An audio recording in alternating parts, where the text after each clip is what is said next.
Breaking చూస్తున్నాం. NTV exclusive గా చూపిస్తుంది. గవర్నర్ ను కలిసిన తర్వాత నేరుగా వామపక్షాల కార్యాలయానికి విజయ్ వెళ్లారు. విజయ్ ని సన్మానిస్తున్నటువంటి దృశ్యాలను చూస్తున్నాం.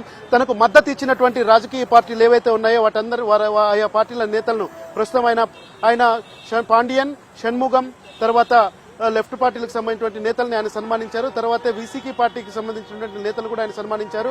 ఇండియన్ యూనియన్ ముస్లిం లీగ్ పార్టీకి సంబంధించిన నేతలను కూడా సిపిఎం కార్యాలయానికే రమ్మని చెప్పినటువంటి నేపథ్యంలో ఎన్టీవీ తెరపైన ఎక్స్క్లూజివ్ గా చూపిస్తున్నాం. విజయ్ వారి పార్టీ కార్యాలయాన్ని చేరుకున్నారు. రాజకీయంగా సీనియర్లు, ఆ తర్వాత వయసు పరంగా సీనియర్లు అయినటువంటి విజయ్ వారందరినీ సన్మానిస్తున్నారు. వారికి కృతజ్ఞతలు తెలియజేశారు. తనకు మద్దతు ఇచ్చిన ఈ కష్టకాలంలో తనకు మద్దతు ఇచ్చి ప్రభుత్వ ఏర్పాటుకు ముందుకు వచ్చినటువంటి వామపక్షాలు కావచ్చు, తర్వాత వీసీకే పార్టీ కూడా కావచ్చు. సో ఇక్కడ విజయ్ వారందరినీ కలిసి వారికి మద్దతు ఇచ్చి బయటకు వెళ్ళిపోతున్నటువంటి దృశ్యాలను చూస్తున్నాం. ఎన్టీవీ ఎక్స్క్లూజివ్ గా చూపిస్తుంది. కాసేపట్లో ఆయన తన నివాసానికి బయలుదేరతారు. వామపక్ష నేతలు కూడా పార్టీ కార్యాలయం ఏదైతే ఉందో ఆ పార్టీ కార్యాలయంలో లోపల నుంచి ఆయన బయటకు వెళ్తున్నటువంటి దృశ్యాన్ని మనం చూస్తున్నాం. సో విజయ్ పార్టీ లోపలికి వెళ్తున్నారు. పార్టీ బయట క్షమించాలి పార్టీ లోపలికి వెళ్తున్నారు. పార్టీ లోపల కార్యాలయంలోకి తీసుకెళ్లి వారు కూడా ఆయన్ని సన్మానించే అవకాశం ఉంది. ఎడం వైపు ఉన్నటువంటి బాక్స్ లో మనం గవర్నర్ ను కలిసిన విజయ్ ని చూస్తున్నాం. కాసేపు ఎడం వైపు ఉన్న బాక్స్ లో గవర్నర్ ను కలిసి తన మద్దతు అన్ని పార్టీలు ఇచ్చినటువంటి మద్దతు లేఖలు ఇస్తున్నటువంటి దృశ్యాలను చూస్తున్నాం. కుడివైపు వామపక్షాల పార్టీ కార్యాలయంలో ఆయన వెళ్లారు. సో వామపక్షాలతో కాసేపు కూర్చొని మాట్లాడిన తర్వాత విజయ్ వారందరితో కలిపి ప్రెస్ మీట్ పెడతారా లేదా అన్నది ఇంకా తేలాల్సినటువంటి అంశం. పెట్టే అవకాశం ఉందని మనకు అందుతున్నటువంటి సమాచారం ఉన్నటువంటి నేపథ్యంలో ప్రస్తుతం మనం చూస్తున్నాం తమిళ రాజకీయాల్లో ద్రవిడ పార్టీలు కాకుండా కొత్తగా వచ్చినటువంటి ఒక రాజకీయ పార్టీ మొత్తం వామపక్షాల సహాయం తీసుకుని ప్రభుత్వం ఏర్పాటు చేస్తున్నటువంటి దృశ్యాలు తమిళనాడు రాజకీయ చరిత్ర పైన, తమిళనాడు పొలిటికల్ స్క్రీన్ పైన మనం తొలిసారిగా చూపిస్తున్నాం. నటుడు విజయ్ జోసెఫ్ ఎవరైతే ఉన్నారో ఆయన పార్టీ పెట్టినటువంటి అతి కొద్ది 2 సంవత్సరాల్లోనే అధికారంలోకి వచ్చి 108 స్థానాల్లో గెలిచి తర్వాత వామపక్షాలు, సివికే పార్టీ, మిగిలినటువంటి పార్టీలతో కాంగ్రెస్ సహాయంతో ప్రభుత్వాన్ని ఏర్పాటు చేయడానికి సిద్దమై గవర్నర్ ను కలిసి రేపు ఉదయం 11 గంటల ప్రాంతంలో ప్రమాణ స్వీకారానికి సిద్దమవుతున్నటువంటి విజయ్ జోసెఫ్ కాసేపటి కిందట గవర్నర్ ను కలిసినటువంటి దృశ్యాల్ని మనం చూస్తున్నాం.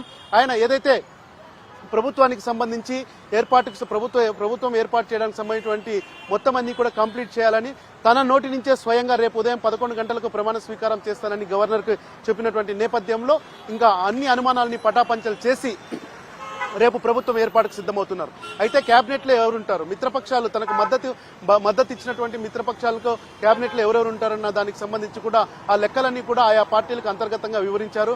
రేపు ప్రమాణ స్వీకారం సమయంలో కూడా అందరూ హాజరు కావాలని చెప్పి కూడా స్వయంగా తానే వెళ్లి పలకరించినటువంటి దృశ్యాన్ని కూడా మనం చూసాం.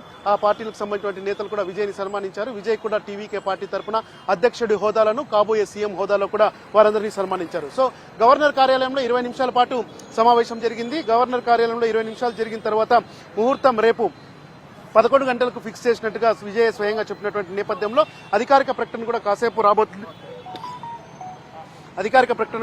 రాబోతుంది.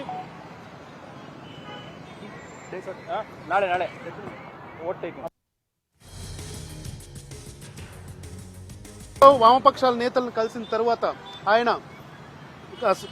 ఇంటికి వెళ్ళిన తర్వాత తన కుటుంబ సభ్యులతో కలిసిన తర్వాత రేపు ఉదయం 11 గంటలకు ప్రమాణ స్వీకారానికి తన నివాసం నీలాంగరేలో ఉన్నటువంటి నివాసం నుంచి ఆయన బయలుదేరి ఇండోర్ స్టేడియంలోకి వెళ్తారు. ఇంకా వేదిక సమయం సంబంధించి 11 గంటలకు సమయం అని చెప్తున్నారు. ఆ తర్వాత వేదికకు సంబంధించి రాజ్భవన్ అధికారిక ప్రకటన చేస్తున్నటువంటి నేపథ్యంలో ఎన్టీవీ తెరపైన ఎక్స్క్లూజివ్ గా చూస్తున్నారు. లెఫ్ట్ సైడ్ బాక్స్ లో ఆయన గవర్నర్ కలిసినటువంటి దృశ్యాలు, కుడివైపు బాక్స్ లో ఆయన్ని సన్మానిస్తున్నటువంటి వామపక్షాలు. ఇది వామపక్షాల కార్యాలయానికి తమిళనాడు సీఎంగా ప్రమాణ స్వీకారం చేసేవాళ్ళు కానీ ఎవరు కూడా గతంలో వెళ్ళినట్టుగా, ఎందుకంటే ఈ జంజీ రాజకీయాల్లో జనరేషన్ జెడ్ నేతల్లో ఇప్పుడు ఫస్ట్ టైం విజయ్ వెళ్లారు. అది కూడా ఆయా పార్టీలకి కొద్దిగా సంతృప్తి కలిసే అంశం కాబట్టి ఖచ్చితంగా అందరినీ కలుపుకొని పోయి ప్రభుత్వాన్ని ఏర్పాటు చేయాలనేటువంటి ఆలోచనలో విజయ్ కనిపిస్తున్నట్టుగా మనకు అందుతున్నటువంటి సమాచారం. విజయ్ ని తమ కార్యాలయం లోపలికి తీసుకెళ్లారు. అక్కడ ఆయనతో కలిసి ప్రెస్ మీట్ కూడా నిర్వహిస్తారా లేదా అన్నది మరి కాసేపట్లో తెలిసే అవకాశం ఉంది.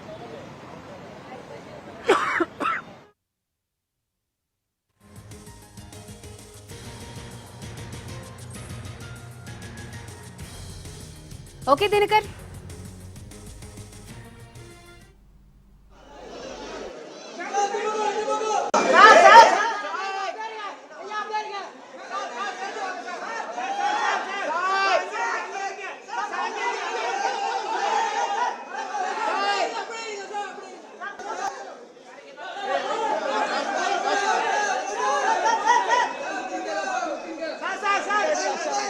లైక్ పోటాడా